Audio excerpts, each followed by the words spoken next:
சூரசம்ஹாரம் முடிந்த மறுநாள் முருகப்பெருமானின் வெற்றி திருநாள் மட்டுமல்ல, இந்த நாள் அவர் திருமண தினமும் கூட. 7ஆம் நாள் உலகம் முழுவதும் உள்ள முருகன் ஆலயங்களில் முருகப்பெருமான் தெய்வானை திருக்கல்யாண வைபவம் நடைபெறும். அசுரனை வென்றதற்காக இந்திரன் தன் மகள் தெய்வானையை முருகனுக்கு திருமணம் செய்து தந்தார்.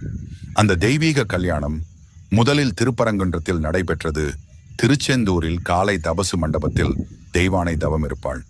மாலை வேளையில் மயில் வாகனத்தில் வரும் குமரவிடங்க பெருமான் முருகனின் பிரதிநிதியாக தெய்வானைக்கு மாலை சூட்டி நிச்சயதார்த்தம் செய்கிறார். நள்ளிரவில் இருவரும் எழுந்தருளி திருக்கல்யாண மண்டபத்தில் முருகன் தெய்வானை திருமணம் நித்திய முறைப்படி நடைபெறுகிறது. அடுத்த நாள் காலை தெய்வானையுடன் முருகப்பெருமான் வீதியுலா வருகிறார். மஞ்சள் நீராட்டும் வைபவம் நடைபெறும். அது பக்தர்களின் ஆனந்தம். முருகனின் போரின் உக்கிரத்தை அடக்கவும் அவரின் திருமண வெற்றியை கொண்டாடவும் மஞ்சள் நீர் ஊற்றி மகிழ்கிறார்கள். இந்த தெய்வீக